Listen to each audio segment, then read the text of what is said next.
자, 오늘 저와 여러분들이 함께 나누실 말씀은 요한복음 1장 19절서부터 28절까지 말씀입니다.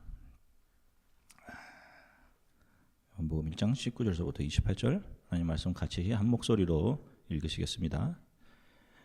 유대인들이 예루살렘에서 제사장들과 레위인들을 요한에게 보내어 내가 누구냐 물을 때에 요한의 증언이 이러하니라.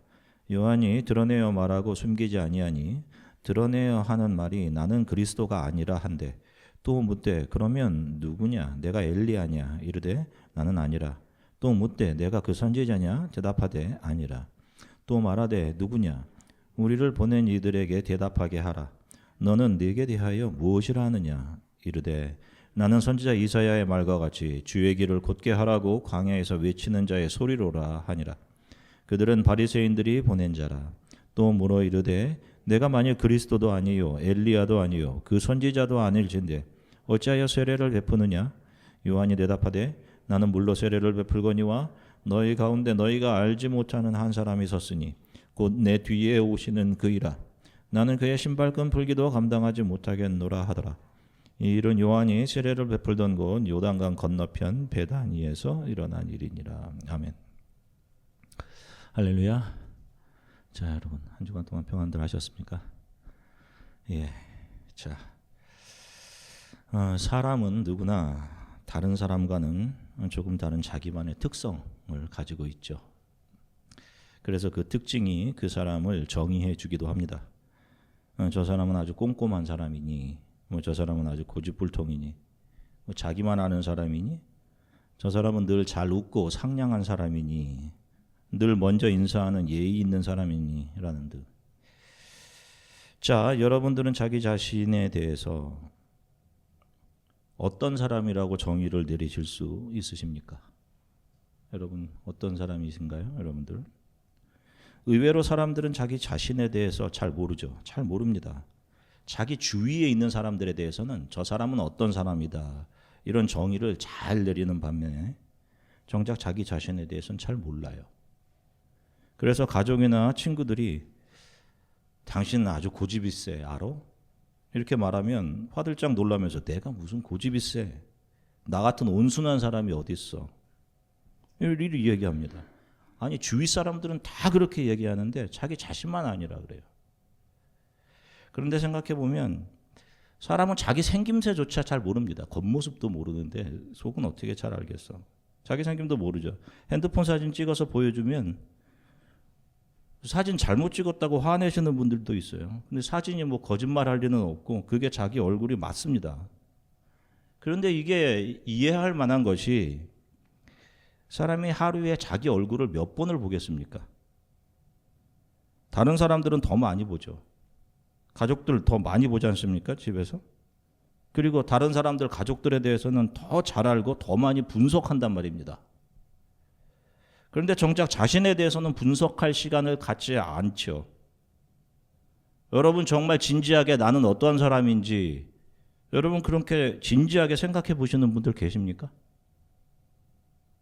상당수가 저를 포함한 상당수가 나는 늘 정의롭고 내 생각이 옳다 이런 생각 가지고 있을 겁니다. 이렇듯 사람은 자기 자신에 대해서 굉장히 객관적이에요. 그리고 많이 부족하고 왜곡된 지식과 정의를 가지고 있습니다. 인류 역사상 사람에 대한 많은 정의들이 있었습니다. 다른 동물과는 달리 똑바로 서서 걷는다고 해서 호모 에렉투스라고 불렀어요. 도구를 사용한다고 해서 호모 파벨이라고 불렀습니다. 다른 동물들은 오직 본능에 따라서 행동하는데 인간은 이성적인 존재, 참과 거짓, 옳음과 그름, 아름다움과 추함을 식별하는 능력을 가졌다고 해서 호모 사피엔스라고 불렀습니다. 호모 사피엔스. 여러분 근데 이게 정말 사실일까요? 이거 자기 생각대로 안 되면 이성이고 뭐고 정말 집에서 기르는 저 온순한 짐승과도 봐도 그것보다도 못하게 변하기도 한단 말입니다. 사람이. 우리가 자주 사람이면 다 사람이냐 사람다워야 사람이지 이런 말을 하죠. 그러면 도대체 사람다운 사람이란 무엇인가요? 어떻게 사는 게 사람답게 사는 겁니까?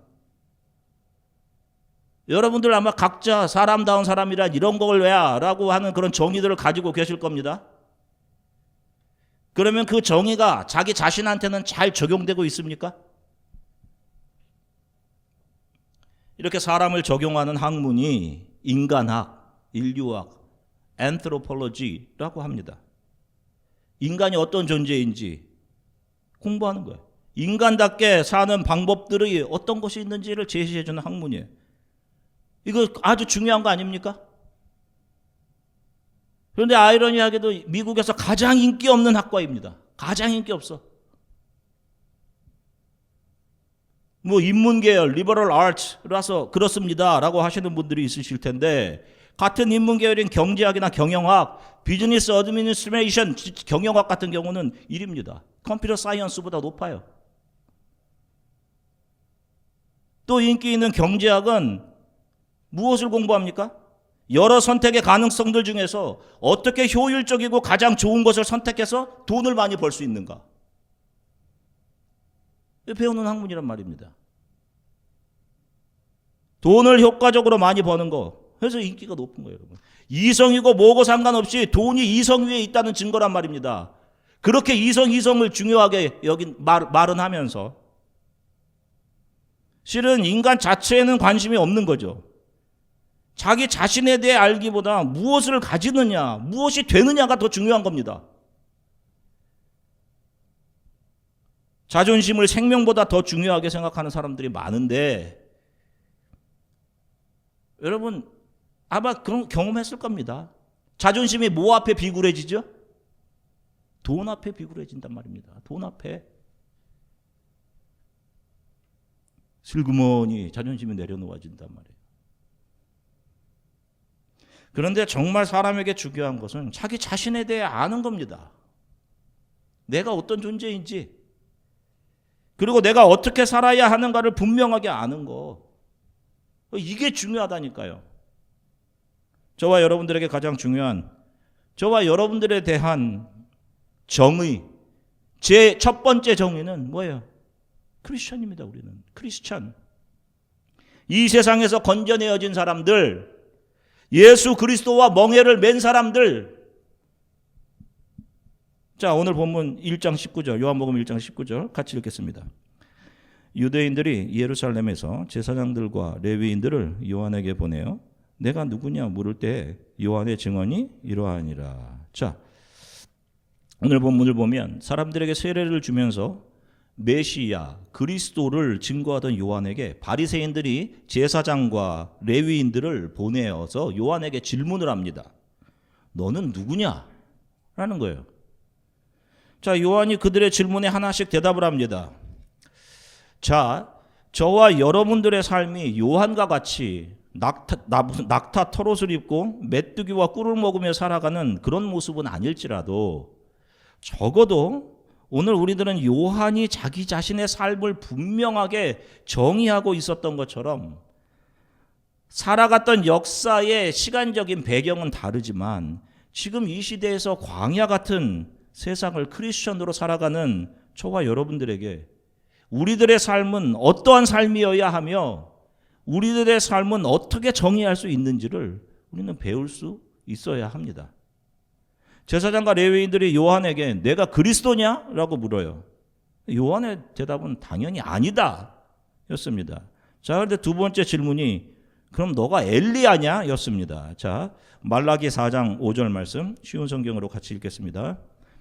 나 여호와의 크고 두려운 심판의 날이 이르기 전에 내가 예언자 엘리야를 너희에게 보내주겠다. 아멘. 자, 보세요. 요한, 이 지금 세례 요한이 태어나기 약 430년 전에 하나님께서는 선지자 말라기를 통해서 하나님의 백성들에게 여호와의 크고 두려운 심판의 날이 이르기 전에 내가 엘리야, 예언자 엘리야를 너희에게 보내주겠다라는 예언의 말씀을 주셨습니다. 자, 그러면 여호와의 크고 두려운 심판의 날은 언제입니까? 자, 2주 전 설교 들으신 분들은 기억하실 거예요. 크고 두려운 날, 심판의 날. 이 역사 중에 언제 일어났어요? 언제? 예수님의 십자가상에서. 예수님의 십자가에서 어떤 부류의 사람들에게는 영원한 죽음이라는 최종 심판이 내려졌습니다. 또 어떤 부류의 사람에게는 아버지여 저들의 죄를 용서해 주십시오. 저들은 자기들이 무엇을 하는지 알지 못합니다. 라는 용서가 선언이 되었습니다. 그래서 그들이 은혜 위에 은혜였다. 이 특별한 은혜를 경험한 놀라운 순간이 그 십자가였단 말입니다. 이 역사의 상에서. 죄탕감의 순간이었죠. 그 십자가 사건이 이르기 전에 하나님께서는 예언자 엘리야를 보내주시겠다라고 선지자 말라기를 통해 말씀하셨던 것입니다. 그리고 마태복음을 보면 예수님께서 세례 요한이 누구였는지 제자들에게 분명하게 가르쳐 주십니다. 마태복음 11장 13절서부터 14절 쉬운 성경으로 같이 읽겠습니다. 모든 예언자들과 율법에 예언한 것이 요한까지이다. 너희가 이 예언을 받아들일 마음이 있다면 오시기로 되어 있는 엘리야가 바로 요한이다. 아멘. 보세요. 예수님께서는 분명히 세례 요한이 구약의 마지막 선지자였으며 선지자 말라기가 예언한 그 엘리야가 바로 요한이다 라고 제자들에게 분명하게 말씀하셨습니다. 자, 그런데 정작 요한은 제사장들과 레위인들에게 나는 엘리야가 아니다 라고 이야기를 합니다. 요한복음 1장 21절 쉬운 성경 같이 읽겠습니다. 그러자 그 사람들이 요한에게 물었습니다. 그럼 도대체 당신은 누구입니까? 엘리야입니까? 요한이 대답했습니다. 아니요, 나는 엘리야가 아닙니다. 왜 요한은 자신이 엘리야가 아니라고 했을까요? 자, 오늘 이것을 이해하는 것이 아주 중요합니다. 자, 당시 종교 지도자들과 유대인들이 기다리던 메시아의 모습, 메시아 상이 있었습니다. 그들이 기대하던 메시아. 그것은 강력한 힘으로 자신들에게 로마로부터 독립과 자신들이 당하고 있던 억압, 경제적인 어려움, 사회적인 불평등 이런 것들로부터 자신들을 구해줄 메시아를 기대하고 있었단 말입니다. 로마 황제와 로마 나라로부터 자신들이 당했던 원한을 풀어줄 그런 메시아. 그래서 그런 메시아 앞에 미리 와서 메시아가 올 것을 알려줄 하나님께서 보내주신을 엘리야 역시 그가 불말과 불병거를 타고 하늘로 승천했던 그 모습처럼 강력한 힘을 가지고 와서 먼저 와서 오실 메시아의 길을 예비해 줄 것이다. 이런 생각을 가지고 있었단 말입니다. 자, 솔직히 저와 여러분들도 한번 생각을 해봤으면 좋겠습니다. 우리가 기대하는 예수님은 어떤 분이신지, 여러분들이 기도하는 대상인 그 예수님은 어떤 분이신지, 나에게 예수님은 어떤 분이셨으면 좋겠는지, 우리도 나를 유명하게 해 주실 예수님, 나에게 세상적인 힘을 주실 예수님, 나를 부자 되게 하실 수 있는 예수님, 이 세상에 정의라는 게 사라져 가는데 그런 정의를 바로 세워주실 예수님, 그런 예수님을 기대하고 있는 거 아닌지 진지하게 좀 생각을 해봐야 할 것 같아요.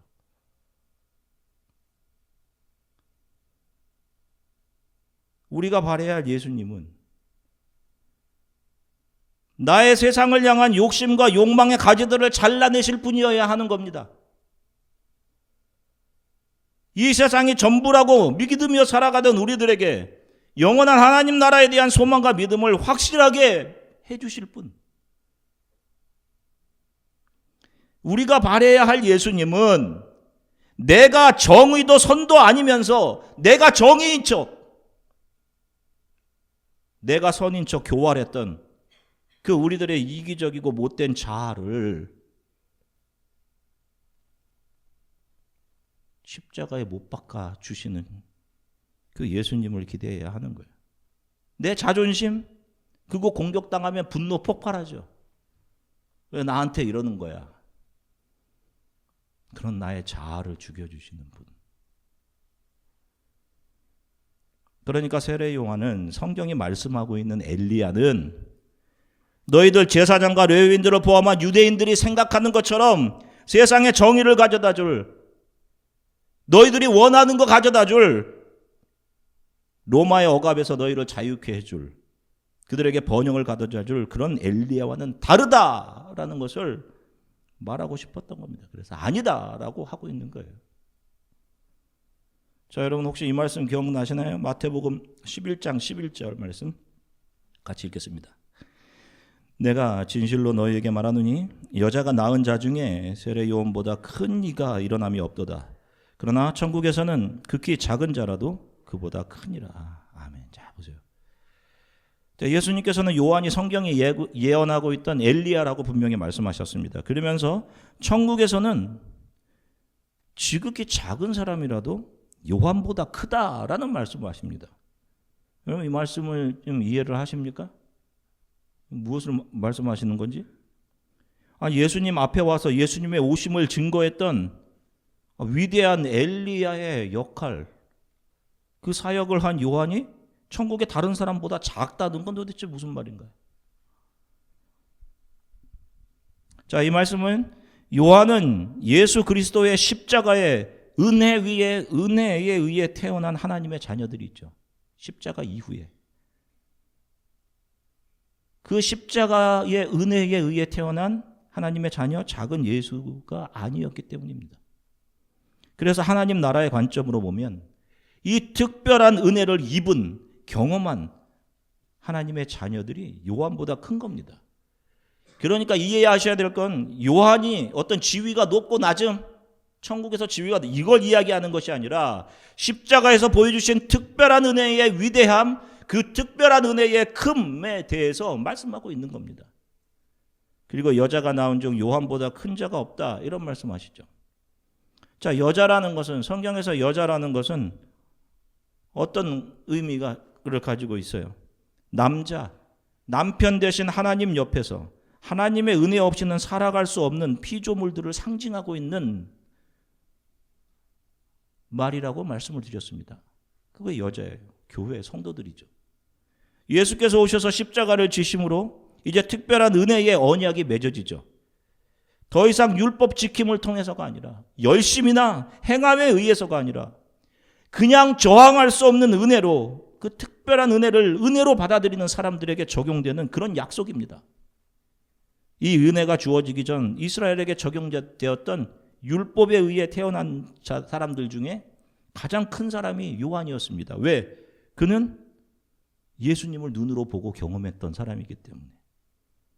그러나 그 역시 십자가를 경험하지 못하죠. 십자가를 통해 주어진 특별하고 큰 은혜를 경험하지는 못했습니다. 그래서 그 특별한 은혜 안에서 태어난 하나님의 자녀들보다 작다라는 표현을 하시는 거예요. 은혜에 대한 얘기를 하고 있는 겁니다. 그들을 입힌 그 특별한 은혜의 옷이 위대하고 크다라는 것을 예수님은 엘리야의 사역을 한 구약의 마지막 선지자 요한을 통해 다르게 표현한 것이죠. 자, 요한복음 1장 22절부터 23절 같이 읽겠습니다.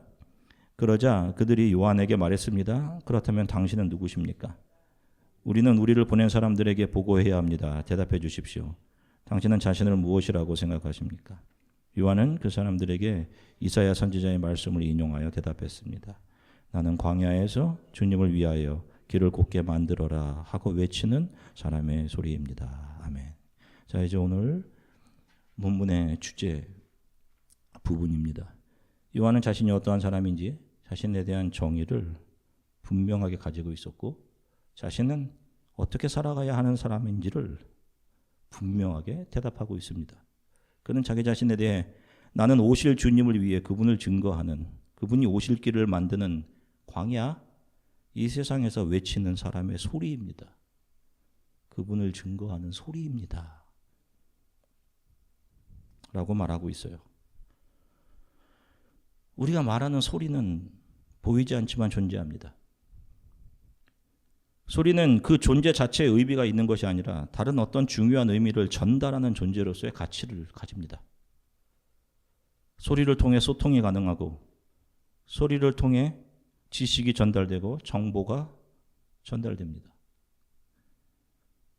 소리라는 것이 존재는 하지만 그 자체보다는 소통과 지식, 정보 전달의 존재 이유를 가지죠. 요한은 자신이 예수 그리스도를 증거하는 소리다라고 이야기를 합니다. 자신이 중요한 것이 아니라 나는 아무것도 아닌데 나를 통해 그리스도가 증거되는 것. 그것이 그의 삶의 이유였단 말입니다. 많은 사람들이 예수님을 사랑한다고 말을 합니다. 그런데 실상 삶의 우선순위는 다 자기 자신이에요. 내가 원하는 대로 되지 않으면 분노하죠. 화내죠. 자신이 생각하는 것과 다른 생각을 가진 사람들을 외면하고 무시한단 말입니다. 자기가 늘 옳아야 하고 내가 생각하는 것이 정의롭고 선하다고 여기고, 그래서 분노와 비판을 다른 사람들에게 쏟아놓고 다른 사람들의 마음을 아프게 한단 말입니다. 그래서 또 다른 분노를 다른 사람들로부터 일으킨단 말입니다. 이렇게 분노를 일으키게 하는 그 동력이 무엇이겠어요? 누구겠어요, 여러분? 사탄이지. 자존심? 우리 안에 죽어야 하는 옛 자아를 사탄이 자꾸 부추긴단 말입니다. 자존심, 너 그거. 너 공격받았어? 그럼 공격해야지. You must hit them back. 공격해야지. 아닙니다. 크리스천들의 나는 십자가에서 죽었어요, 여러분. 크리스천들은 다른 사람들을 아프게 하는 사람이 아니라 나를 희생해서 다른 사람들을 화목해 하는, 하나님과 화목해 하는 사람들이란 말입니다. 예수님도 이 사역을 하신 거예요. 하늘과 땅을 연결시키는. 요한도 예수님과 사람들을 연결시키는 화목의 일을 한 겁니다, 여러분. 여러분, 가정에서 식구들이 나를 통해 예수님과 화목되는 일들을 하셔야 되는 거예요. 그게 예수님을 증거하는 거란 말입니다.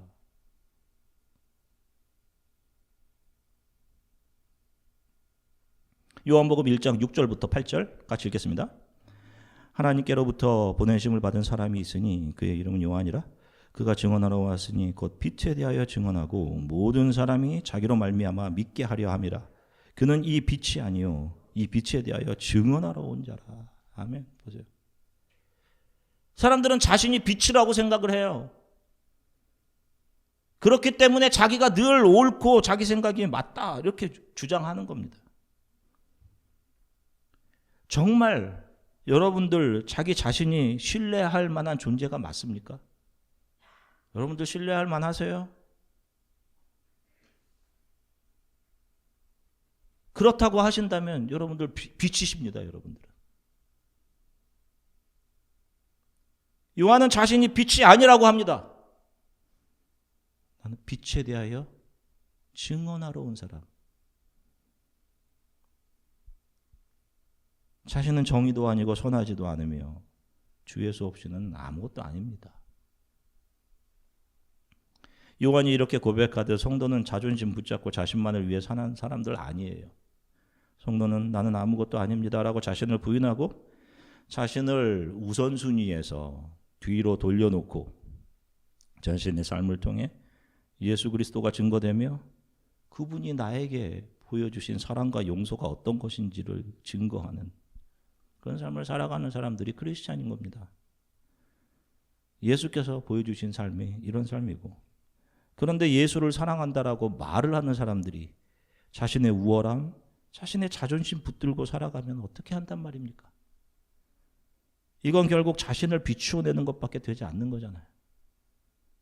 자신의 존재의 확장이나 우월감 증명하려고 하는 것은 이 세상에 속한 사람들이 계속 하는 일들이잖아요. 우리 성도들의 삶에 나, 자존심 이게 없는 겁니다. 찬송가의 가사처럼 어떻게 나와 세상은 간 곳 없고 구속한 주만 보이도다 그러잖아요.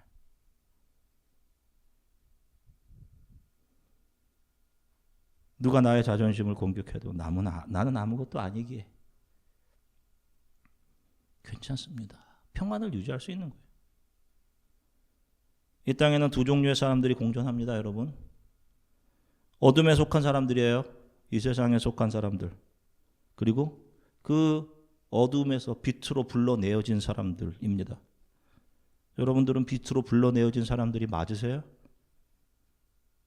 자, 교회 식구들과 이야기할 때 그 이야기의 주제가 믿음으로 주 예수로 결론 지어지고 있습니까? 그래서 우리가 믿음 붙잡고 살아야 돼. 여러분 이렇게 결론이 되세요? 믿음의 식구들이 함께 모여서 이야기하면? 여러분 가끔씩 세상 사람들과 만나서 이야기할 때 있을 겁니다.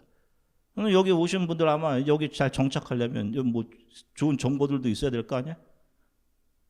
세상 사람들과 이야기할 때가 있을 거예요. 어떠세요, 여러분?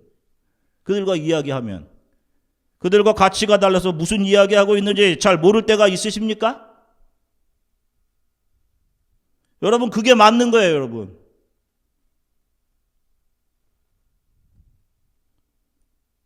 세상 사람들과 가치와 삶의 목적이 다른 거.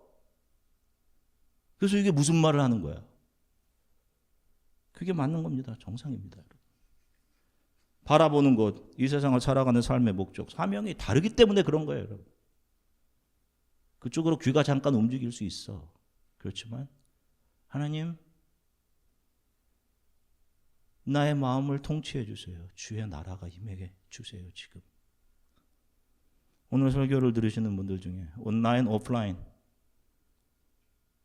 주중에 여러분들 시간을 가지시고 혼자 조용히 혹은 가족들과 함께 나는 어떤 사람인지, 우리는 어떻게 살아가야 하는 사람인지에 대해 생각해보고 함께 나누는 시간을 한번 가져보셨으면 좋겠습니다. 우리는 주 예수 그리스도를 증거하는 소리입니다. 우리는 드러나지 않아요. 빛도 아니고 빛 대신 그분을 비추어내는 사람들입니다.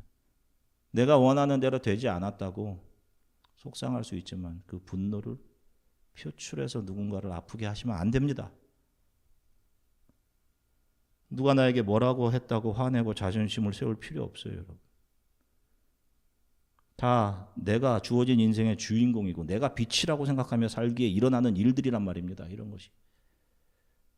저와 여러분들이 다시 오실 예수 그리스도의 사랑과 용서를 비추어내는 그런 삶, 그분을 증거하는 소리로서의 삶을 살아가길 주 예수 그리스도의 이름으로 간절히 축원합니다. 함께 기도하겠습니다.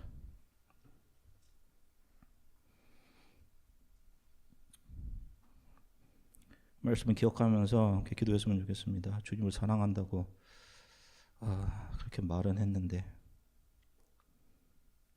정작 내게 중요한 것은 나 자신이고 내 자존심이고 그랬습니다. 내가 나를 빛으로 여기면서 살았습니다, 주님. 그래서 내가 늘 정의로워야 했고 내 생각이 늘 옳다고 생각하고 나와 다른 사람들을 비판하며 살았습니다. 하나님, 우리를 용서해 주십시오. 가족을 아프게 하고 누군가를 아프게 하는 우리를, 나를 하나님 용서해 주십시오. 주님을 증거하는 소리로서의 삶을 살아가기를 원합니다. 나는 드러나지 않아도 나를 통해 예수 그리스도라는 정보가, 복음이 증거되는 그런 삶을 살아가게 하나님 도와주십시오. 이렇게 잠시 함께 기도하도록 하겠습니다. 사랑해 주님, 참 감사합니다. 하나님의 말씀을 또 성도들과 함께 나누게 하셔서 감사합니다. 바리새인들이 제사장들과 레위인들을 보내어 요한에게 물었습니다. 너는 누구냐 도대체? 그때 요한이 대답합니다. 나는 소리입니다. 뒤에 오실 메시아 그리스도를 증거하는 소리입니다. 나는 빛도 아니고 아무것도 아닙니다. 그 빛을 증거하는 사람입니다. 주님, 이러한 요한의 삶과 요한의 고백, 요한의 삶에 대한 정의가 이곳에서 예배드리는 우리의 삶의 고백 정의 되게 하나님 도와주십시오. 주님, 나의 자존심과 내가 공격당할 때 분노하고 그래서 누군가를 아프게 하고 그렇게 분노를 유발해내며 살았는데, 아버지, 내가 공격당해도 내가 보이지 않는 소리였기에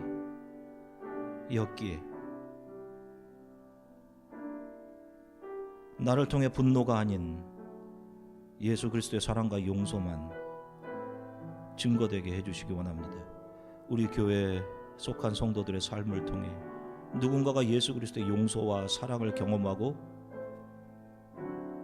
주 안으로 들어오게 되도록 하나님의 우리의 삶이 그런 삶이 되도록 하나님 도와주시고, 우리의 자녀들 역시 치열하게 경쟁하고 더 가져야만 하고 성공해야만 하는 이 세상 속에서 크리스찬으로 예수를 증거하는 소리들로 살아갈 수 있도록 하나님 이들의 마음과 생각을 지켜주시기를 간절히 소망합니다.